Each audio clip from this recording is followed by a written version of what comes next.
Dear students, आज हम देखेंगे Woodward Hoffmann rules for electrocyclic reactions. तो वुडवर्ड हॉफमैन ने थर्मल रिएक्शंस के लिए क्या रूल्स दिए थे? तो उन्होंने कहा कि नंबर ऑफ 4q+2s कॉम्पोनेंट्स, अभी मैं आपको एक्सप्लेन करूंगी कि ये 4q+2s कॉम्पोनेंट से क्या मतलब है, और नंबर ऑफ 4r कॉम्पोनेंट्स। हमने ये दोनों कॉम्पोनेंट्स लिए और इनका जो सम होगा, अगर वो ऑड हुआ तो रिएक्शंस जो होंगी वो थर्मली अलाउड होंगी।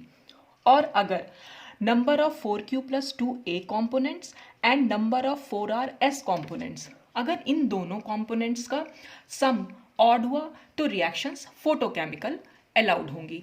तो अब ये 4q+2 या 4r या s या a, ये कॉम्पोनेंट से क्या मतलब है? तो कॉम्पोनेंट से सिर्फ इतना, जैसे हम 4n+2 रूल लगाते थे, हकल्स रूल, बिल्कुल वैसे ही हमें यहाँ पर अप्लाई करना है कि 4q+2 कंपोनेंट अगर हमें निकालना है तो उसके आगे सिर्फ ओपन चेन सिस्टम का, उसमें कितने पाई इलेक्ट्रॉन्स इन्वॉल्व हुए हैं, बस वो नंबर लिखना है। और q की वैल्यू अगर 0 1 2 3 4 आए 4q+2 में रखकर, तो इसका मतलब वो सिस्टम एक 4q+2 सिस्टम है, या वो कंपोनेंट एक 4q+2 कंपोनेंट हुआ। और अगर उन पाई इलेक्ट्रॉन्स का नंबर 4r में रखकर r की वैल्यू 0 1 2 या कुछ भी इंटीजर वैल्यू आए, तो इसका मतलब वो एक 4r सिस्टम है। तो हमें सिर्फ नंबर ऑफ पाई इलेक्ट्रॉन्स देखने हैं और उन्हें 4q+2 या 4r में रख के देखना है, जिसमें हमें q की या r की वैल्यू एक होल नंबर मिल जाए। अब ये s और a का क्या मतलब होता है? ये जो सफिक्स हमने लगाए हैं s और a, तो हमने क्या करना है, जो भी हमारा ओपन चेन सिस्टम है उसके जो कॉर्नर वाले कार्बन्स हैं उनके एटॉमिक ऑर्बिटल्स को, यानी p एटॉमिक ऑर्बिटल्स को ड्रॉ किया। और अगर दोनों कॉर्नर वाले ऑर्बिटल्स के अपर लोब्स जब एक दूसरे से कंबाइन करेंगे तो हमारा कंपोनेंट हो जाएगा s। और अगर एक का अपर लोब और दूसरे का लोअर लोब अगर ओवरलैप करेंगे तो कंपोनेंट हो जाएगा a। तो बस आपको सिर्फ इतना ध्यान रखना है कि 4q+2 या 4r क्या है और कंपोनेंट s है या a है। s में दोनों ऊपर वाले लोब्स कंबाइन करते हैं या ओवरलैप करते हैं, और a में एक का ऊपर और एक का नीचे वाला लोब ओवरलैप करता है। अब हम इसे हमारे सिस्टम पर अप्लाई करके देखते हैं। तो सबसे पहले हम देखेंगे कन्वर्जन ऑफ साइक्लोब्यूटीन टू ब्यूटाडाइन। तो हमने इसकी ये रिएक्शन लिख ली। अब वुडवर्ड हॉफमैन रूल निकालने के लिए हम हमेशा ओपन चेन सिस्टम से एक क्लोज सिस्टम बनाते हैं। तो हम इस रिएक्शन मैकेनिज्म को कुछ इस तरह से लिखेंगे, हमेशा ओपन चेन सिस्टम को एज ए रिएक्टेंट और क्लोज सिस्टम को हमेशा एज प्रोडक्ट देखते हैं। तो हमने ये रिएक्शन बनाई, वही रिएक्शंस तो आपको बताइए कि नंबर ऑफ जो भी पाई इलेक्ट्रॉन्स है वो यहाँ पर सिंपली मूव करते हैं और ये साइक्लोब्यूटीन फॉर्म हो जाती है। अब पहली चीज़ तो हमने क्या करनी है, इसकी मैकेनिज्म बना के देखी। फिर दूसरी चीज़ हमें क्या करनी है कि हमें ये निकालना है कि क्या ये एक 4r सिस्टम है या ये 4q+2 सिस्टम है। तो उसके लिए हमें सिंपल दोनों ही सिस्टम में आप नंबर ऑफ पाई इलेक्ट्रॉन्स रख के देख लीजिए, जहां पर भी आपको q और r की वैल्यू होल नंबर मिल जाएगी वो सिस्टम फिर वही हो जाएगा। जैसे यहाँ पर जब हमने 4r सिस्टम में नंबर ऑफ पाई इलेक्ट्रॉन्स कितने थे यहाँ पर, क्योंकि 2 पाई बॉन्ड्स हैं तो हमने 4 पाई इलेक्ट्रॉन्स यहाँ पर लिख दिए, तो r की वैल्यू यहाँ पर 1 आ गई। इसका मतलब ये एक 4r सिस्टम हुआ। थर्ड नंबर पे हमें क्या करना है कि जो भी इसके कॉर्नर, यानी कि जो हमने ये ब्यूटाडाइन ली थी, जो इसके कॉर्नर वाले एटॉमिक ऑर्बिटल्स थे, बस उसको ड्रॉ कर लिया। अब हम देखेंगे हमारा कंपोनेंट s है तब क्या होगा और a है तो क्या होगा। तो सबसे पहले हम लेते हैं when the component is s, और s में हमें क्या करना होता है, इन कॉर्नर वाले लोब्स जो p एटॉमिक ऑर्बिटल्स हैं इनके अपर लोब्स को एक दूसरे से ओवरलैप करवाना है। तो जब ये ओवरलैप करेंगे तो आप कैसे ओवरलैप करके ये एक सिग्मा बॉन्ड बना पाएंगे कि जब ये वाला ऑर्बिटल जो है क्लॉकवाइज डायरेक्शन में मूव करें और ये वाला ऑर्बिटल एंटी क्लॉकवाइज डायरेक्शन में मूव करें, तभी ये दोनों लोब्स एक दूसरे से ओवरलैप कर पाएंगे। यानी ओवरलैप अपर लोब्स अगर हमें करना है तो अपर लोब्स एक दूसरे से ओवरलैप करने के लिए हमें इन्हें ऑपोजिट डायरेक्शन में मूव कराना पड़ेगा। और ये बात मैं आपको प्रीवियस वीडियोज में एक्सप्लेन कर चुकी हूँ कि जब भी हम लोब्स को ऑपोजिट डायरेक्शन में मूव कराते हैं तो वहां पर हमेशा डिसरोटेटरी मोशन होता है। अगर आपने वो वीडियोज नहीं देखे हैं तो मैं डिस्क्रिप्शन बॉक्स में वो लिंक डाल दूंगी, आप वहां पर जाकर चेक कर सकते हैं। तो हमें ये मालूम पड़ा कि ये डिसरोटेटरी मोशन से होगा और हमारा जो कंपाउंड जो है वो बन के आ जाएगा। अब तो हमारे पास कंपोनेंट क्या हुआ, 4R तो हमने पहले ही निकाला था और कंपोनेंट अब की बार हमने यहाँ पर S लिया, तो यानी कि ये 4R S कंपोनेंट हुआ। अब जो वुडवर्ड हॉफमैन ने रूल्स दिए थे उन रूल के अकॉर्डिंग हम देखेंगे कि क्या ये थर्मली अलाउड रिएक्शन है या फोटोकेमिकली अलाउड रिएक्शंस थे।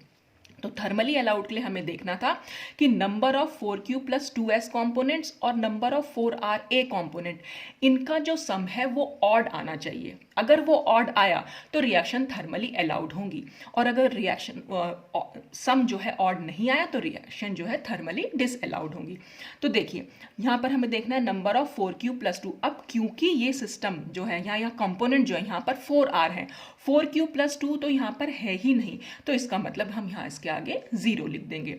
फिर हमने देखा नंबर ऑफ 4R तो है ये, लेकिन यहाँ पर हमने S कॉम्पोनेंट लिया हुआ है और हमें चाहिए ए कंपोनेंट, तो यानी कि 4RA कंपोनेंट भी इसमें नहीं है, तो ये भी हमारा 0 हो जाएगा। अब जब हमने दोनों का टोटल किया तो वो 0 ही आएगा, 0 क्योंकि एक इवन नंबर है और हमें चाहिए था ऑड थर्मली अलाउड के लिए। तो जब ये इवन नंबर आया तो इसका मतलब ये थर्मली डिसअलाउड रिएक्शंस हो गई। अब हम देखेंगे क्या ये फोटोकेमिकली अलाउड है, और जब ऑब्वियस सी बात है अगर वो थर्मली डिसअलाउड रिएक्शन हुई तो जाहिर सी बात है कि वो फोटोकेमिकली अलाउड होंगी। तो फोटोकेमिकली अलाउड के लिए हमें क्या देखना होता है, 4Q प्लस 2A कॉम्पोनेंट और 4RS कॉम्पोनेंट, इनका जो टोटल या सम है वो हमेशा ऑड आना चाहिए। तो देखें 4Q प्लस 2, क्योंकि ये कॉम्पोनेंट है ही नहीं 4Q प्लस 2, तो इसलिए हम इसके आगे 0 लिख देंगे। 4RS, और हमारा कंपोनेंट भी 4RS ही है, तो इसकी हमारे पास सिर्फ एक ही कंपोनेंट ऐसा है, तो हमने इसके आगे नंबर 1 लिखा। जब टोटल किया तो 1 आया, और 1 क्योंकि एक ऑड नंबर है इसलिए ये फोटोकेमिकली अलाउड रिएक्शन है। तो according to Woodward Hoffmann rule, जो भी हमारे 4N सिस्टम होते हैं उनमें हमेशा फोटोकेमिकल रिएक्शन जो है वो डिसरोटेटरी मोशन के थ्रू होती हैं। और ये मैंने आपको प्रीवियस वीडियो में समझाया भी था कि इलेक्ट्रोसाइक्लिक रिएक्शंस थे जो उनके एक्सपेरिमेंटल रिजल्ट्स आए थे वो भी यही आए थे कि 4N सिस्टम में फोटोकेमिकल रिएक्शन हमेशा डिसरोटेटरी मोशन के थ्रू होंगी। तो ये तो बात थी कि जब हमने कॉम्पोनेंट देखा S। अब हम इसी में देखेंगे कि जब हमने कॉम्पोनेंट ले लिया A, तो जब हम कॉम्पोनेंट A लेंगे तो एक का अपर लोब और दूसरे का लोअर लोब कंबाइन करना चाहिए, यानी ओवरलैप करना चाहिए। उसके लिए हमें क्या करना पड़ेगा, अगर हमें इन दोनों को ओवरलैप कराना है तो इसको भी क्लॉकवाइज डायरेक्शन में मूव कराएंगे और हम इसको भी क्लॉकवाइज डायरेक्शन में मूव कराएंगे। तो जब दोनों को क्लॉकवाइज डायरेक्शन में मूव कराएंगे तो ये कुछ इस तरह से यहाँ पर आ जाएगा कि ये वाला लोब है वो यहाँ पहुँच जाएगा और ये नीचे वाला लोब है वो भी यहाँ हो जाएगा। तो इस तरह से बॉन्ड फॉर्म हो जाएगा। तो इसका मतलब 4R सिस्टम तो हम पहले ही निकाल चुके थे, तो अब की बार कंपोनेंट हो गया हमारा A। अब फिर से हम चेक करेंगे कि रिएक्शन थर्मली अलाउड है या फोटोकेमिकली। तो अब हम देखेंगे नंबर ऑफ 4Q प्लस 2। अब 4Q प्लस 2 तो क्योंकि ये कंपोनेंट है ही नहीं तो हमारा यहाँ पर 0 आ जाएगा। और नंबर ऑफ 4RA, तो ये 4RA ही कंपोनेंट था इसलिए यहाँ पर हमने 1 लिखा। तो दोनों का टोटल किया और टोटल हमारा आया ऑड, और ऑड ही आना चाहिए था थर्मली अलाउड रिएक्शन के लिए। इसका मतलब according to Woodward Hoffmann rule जो 4N सिस्टम होते हैं उनमें थर्मल रिएक्शंस जो होती हैं वो कॉन रोटेटरी प्रोसेस के थ्रू होती हैं, और यही हमारे एक्सपेरिमेंटल रिजल्ट्स भी बोलते थे। तो ये तो बात हुई 4N सिस्टम की। अब हम देखेंगे 4N प्लस 2 सिस्टम में। तो कन्वर्जन ऑफ हेक्साट्राइन टू साइक्लोहेक्साडाइन देख रहे हैं हम इसमें। फिर वही हमने इसमें मैकेनिज्म लिखी पहले स्टेप में। दूसरे स्टेप में हमने इसको देखा कि क्या ये 4Q प्लस 2 कॉम्पोनेंट है या 4R कॉम्पोनेंट है। तो ये क्योंकि 6 पाई इलेक्ट्रॉन है तो ये हमेशा 4Q प्लस 2 कॉम्पोनेंट होता है, क्योंकि यहाँ पर Q की वैल्यू 1 आई। फिर हम क्या करेंगे, जो भी कॉर्नर वाले कार्बन हैं सिर्फ हमने उनको ड्रॉ कर लिया। ड्रॉ करने के बाद हम कंपोनेंट S और A निकाल के देखेंगे। तो सबसे पहले हमने ले रहे हैं कंपोनेंट S।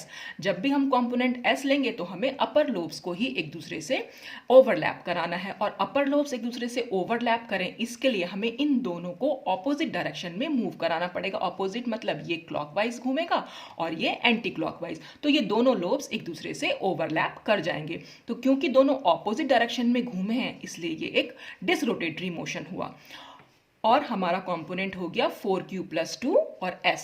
अब हम देखेंगे रिएक्शन थर्मली अलाउड है या फोटोकेमिकली। तो क्योंकि यहाँ पर 4Q प्लस 2S कंपोनेंट है हमारा तो हमने लिखा नंबर 1, क्योंकि हमारे पास ऐसा एक कंपोनेंट है। फिर हम देखेंगे नंबर ऑफ 4R, ना तो ये 4R है ना ये A है, तो कंपोनेंट हो गया 0। टोटल फिर से हमारे पास ऑड आया।